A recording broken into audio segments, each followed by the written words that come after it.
Oh, hello, every friends. Hi, Paul here. Josh, ManiacsMeat podcast. Slasher Sundays. Slasher Sunday. Paul, what we got tonight, bud? Prowler from Ooh. 1981. It's old as me. Can you see it there? Can you? There we go. Also known as Rosemary's Killer. Not Rosemary's Baby. Not Rosemary's Baby. No, but Rosemary's Killer. And let's just see who's in this film.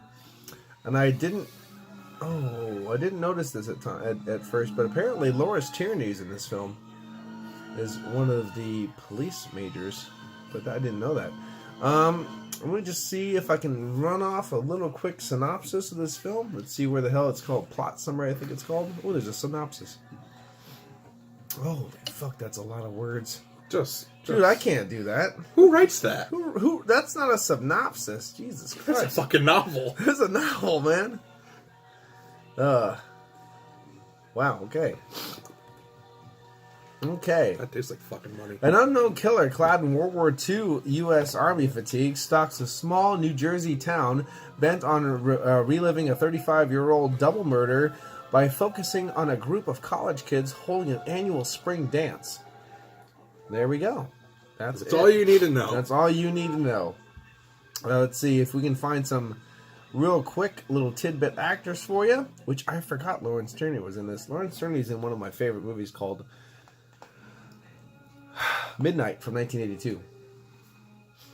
What did you say? Who? Lawrence Tierney. He's also in Reservoir Dogs, another Quentin Tarantino movie. And he's in... that Paul doesn't like. Fuck Quentin Tarantino. I like Reservoir Dogs. I would actually fuck him with his own dead mother. And I would... the other one would be Silver Bullet. Ooh. Because he plays the barkeeper with the Peacemaker baseball bat. Okay, in this one we have Vicky Dawson, Christopher Goutman, I guess is Lawrence Tierney, Fairleigh Granger, Cindy Weintraub, Lisa Dunshilth, and David Schwimmer. I don't see David Schwimmer. Don't see too many other names coming out from here, but there we go. And let's get into the film. What do you think? I think Prowler is a great film all the way around. I think it's Tommy Salami's best special effects work. Mm-hmm.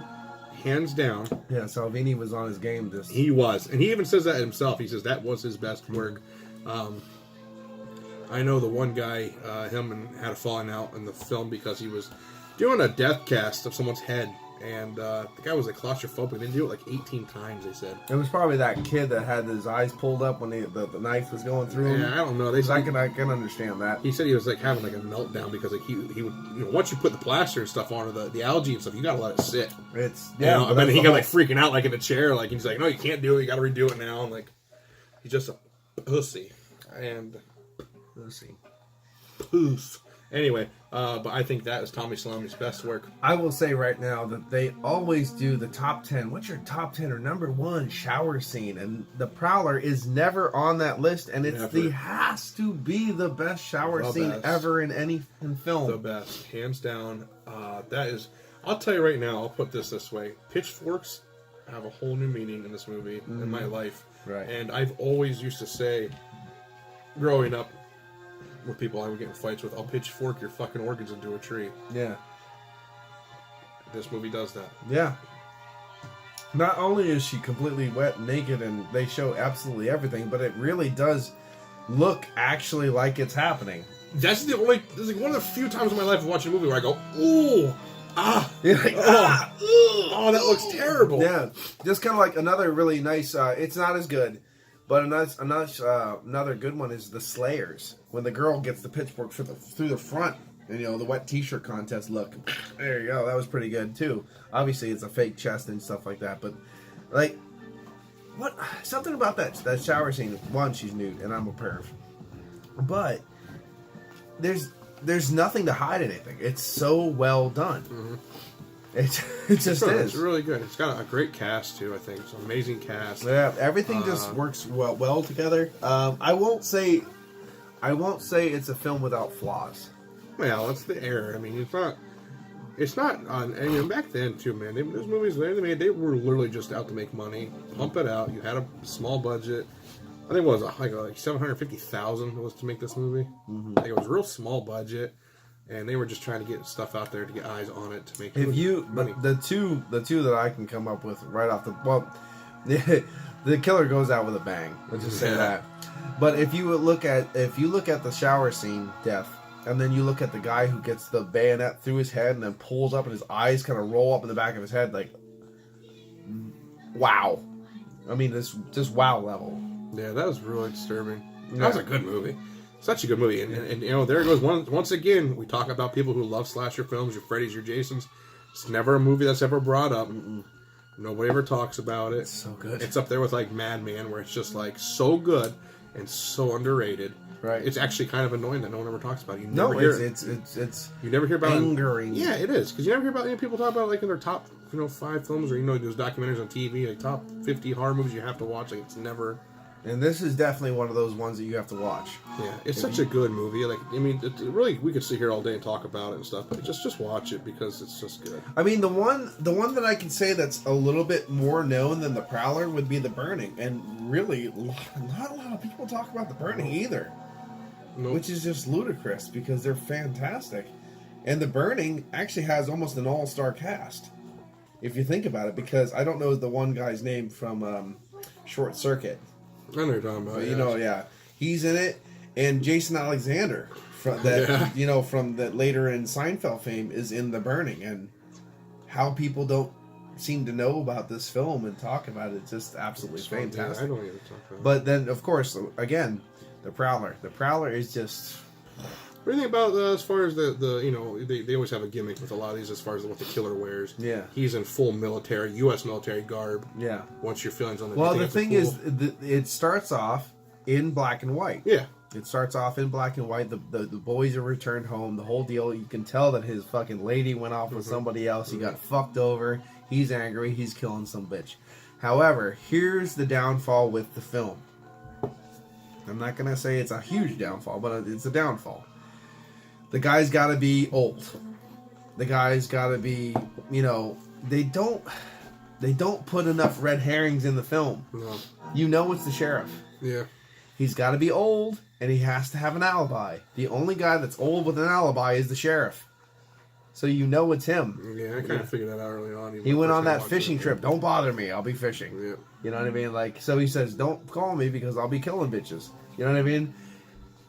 And the thing, I think that's the thing is we watch films that throw red herrings. Even the Embalmer threw red herrings. Oh yeah, at you left and right to keep you confused. The Prowler really didn't work really well. I think I have dust in my fucking face. I don't think the Prowler really took enough time to write a good amount, even a 1 or 2 red herrings into the plot line. For you to follow along. I don't even think they even tried to do the copycat killer. They really didn't even do that. I mean, so that would be the downfall, the low points of the film. Other than that, it delivers and delivers and then delivers again. It really does make up for another. Yeah, and then delivers special again. effects and stuff for the era, yeah, are amazing. And then the main female, you actually give a shit about her. Like you don't want her to die, which other people, most films don't realize that you have to like these people. And most horror films... That's saying a lot about you, man, right there. Like, that's saying a lot about a film when Paul says, I didn't want this girl to die. Exactly, yeah. But that's the thing is, as a film writer and actor and the whole deal, the point is... Excuse me, as I had a lot of dust on my face from that fucking gas mask. The point is to make people give a fuck about the characters. If you don't give a fuck about the characters, why do you give a fuck if they die? Why are you happy or sad if they die? Why do you care at all? You have to have characters you want to invest yourself and your time into by giving them good plot lines, good stories, good scripts, and good actors, and that you just like, well, I want her to get hit with a shovel until she dies. I don't even, you know what I mean? Like, you don't want that. Yeah. And unfortunately, film after film after film after film in the last 20 years, that's all you get. You don't get people that you want to get behind. Nope. And films like The Burning, The Prowler, Madman, you have that. You know what I mean? And so this is one of those lost arts films it's priceless. That's why I want to go back to the sheriff being the killer. That is the guy that had a. He's claustrophobic. They were having an issue. Him and Tommy Salami didn't get along with because he was a claustrophobic one. I know that for a fact because they said if you slow down, when he gets his head blown off, to cast his head, that it gets exploded. It's only half of his face because that's all they could do. The way the camera angle is, it's like there's parts of his face that, but they did it so fast and so quick that you don't really pick up on it. Right. You really have to slow frame for frame to even see that's only half a head. Right.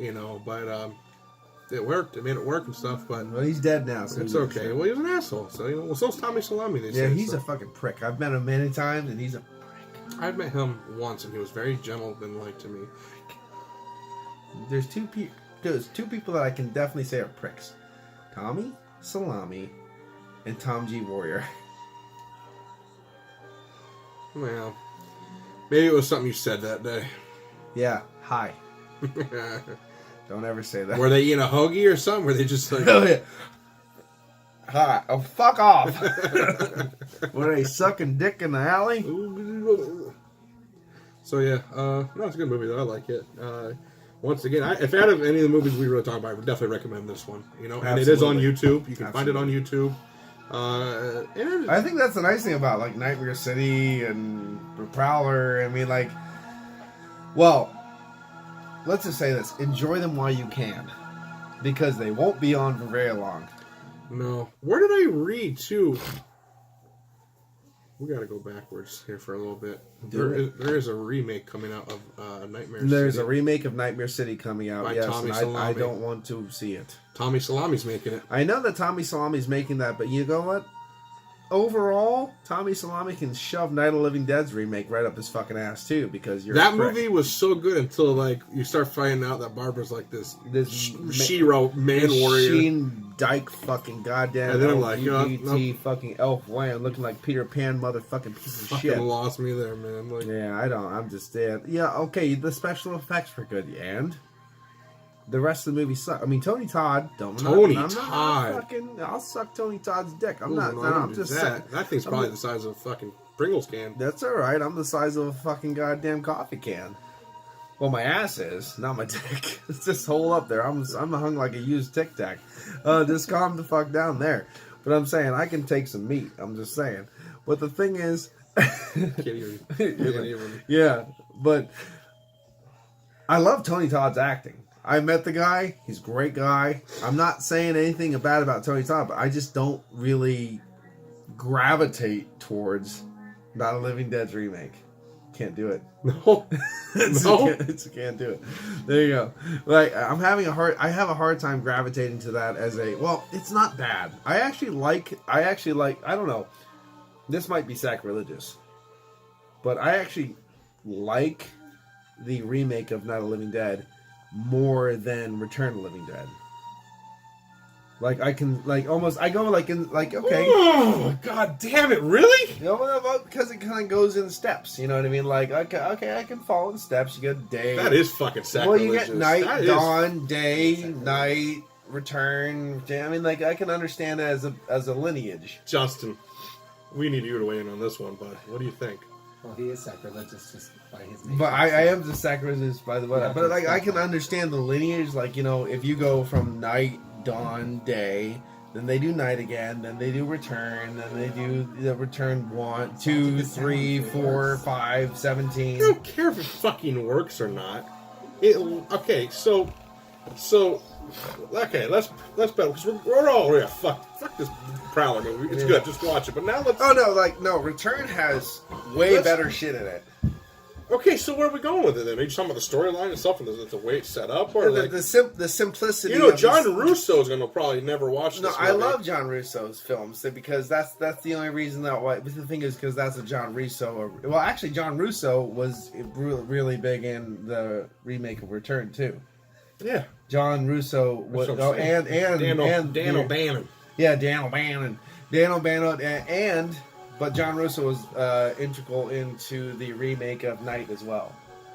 So John Russo was in both of those. I know that, but come on, man. Like I like Night. If you have to go, brass tacks. If you have to slap those two together, I'm not talking about the lineage like I was talking about, like the flow. Let's talk film though. Let's not talk lineage. Let's talk film for a minute. Because now you can't. You're pushing buttons now, bud. Well, I'm not here to suck your dick. I'm here to piss you off. But at the same time, you can't beat. Oh, another person that passed away recently. I can't remember his name. Oh God, it was right on the tip of my tongue. He was the store manager from Return. Yeah. You can't beat watching him pound that fucking steak and the guy saying, "Oh, he's still kicking! Oh God, Jesus!" You know what I mean? Like, Return is just so fucking funny. That's what I'm saying, man. But here's the thing is, now I will say, break it down. I like Return. Return's great, and I can't even Miss Quigley taking her clothes off, leading a Quigley. Yeah. That's all good, and the whole thing is this isn't a uniform. It's a fucking way of life. The whole deal. Like, I like all that shit, but you do like. I don't know. I think you'll agree with me that Return is a dark comedy. Well, yeah, but like it's not a horror film; it's a dark comedy. Yeah, but I don't think it was intended that way. I mean, okay. So I'll tell you this. Well, much, actually completely. I know for a fact that Return was supposed to be based off more of the EC comics, the Tales of Terror, those films, because when they modeled Tarman, right, he looks like a carbon copy, a real life version of like something you'd see on the old Tales from the Crypt. He's just like, it is cartoony in that aspect. It's comic booky, but like, I don't know, man, that's why I gravitate towards him. I'm a fucking man-child. Like, I don't know, like, I like that cartoony fun. Like, that whole sequence when he's just like, more brains. Well, even his voice. Yeah, it's just his voice. Like, his voice is like, brains. Yeah, like, he has like this huge, like, cheesy smile. But like, I think... It looks like a guy that's going to steal your TV. Yeah. That's fucked up. But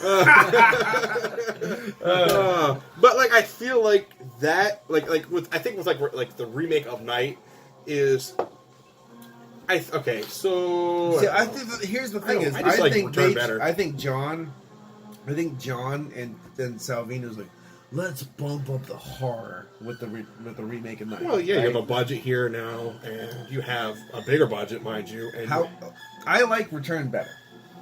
Okay. I like Return better. However, if they didn't dyke up Barbara and change a couple of things, I would like Night more. But they did, so I don't. Okay. There's reasons. Yeah. No, I pick up what you're putting down. Yeah, you think? No, absolutely. I think my heart always will hold Return. Like, what if they actually did like a true to the original remake of Night, but bumped up? Okay. I would like that more than Return. Did they do that with fucking, what's his face? Captain Spaulding?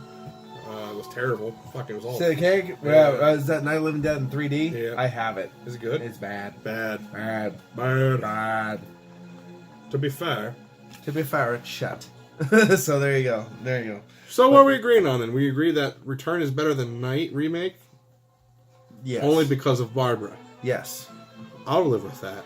And Lee will disagree because he loves Dyke Redhead Barbara. It's terrible. Yeah. There's nothing even fun about it. It's garbage. You know why? Like, you know what? When I first saw that movie, I go, oh, she's got short hair. She looks like a bull dyke. I'll roll with it, though. We'll see where this movie goes. I'll roll. But then when she's just, like, loading guns and has, like, a fucking click, she's like, let's kill some bitches. I'm like, get the fuck done. I'm done. You lost me, bud. Yeah. Like, that's where, like Tony Todd, all that was good all up until that fucking moment in that movie. I go, nope, I'm done. And I understand, from my understanding, they wanted to do that in the original Night of the Living Dead, and they couldn't, and they didn't because the actress didn't want to. She didn't feel it was perfect, and I understand. But that's what makes Night special. Yeah. They made her a crying little weak rabbit. That like that's what played on it. So well, I think the thing is about Judith O'Dea. I think she played Shock well. Yes, that's she literally looked like that's how like someone in that situation. We're on our fucking third podcast. We're back to Night of the Living Dead again. Like, it just, when we started at Prowler. yeah, you know, we're so far off the rails right now. I don't even care though, because this is something that has to be settled. well, the thing is, our new podcast will be called Off the Rails, I guess, right? Well, that has nothing to do with horror movies. That's just you ranting about people not putting their shopping cart away. You know what? I was just at Walmart, okay? I went to Walmart real quick, and I realized they built a system around the weakness of its people. They have one lane, and if you can put your shopping cart in it, that's all you have. You don't have the way. They have different size shopping carts and different size lanes and stuff. I realized in a good, true remodeling fascist dictator kind of way, that's the way I would do this America, because fuck all you people.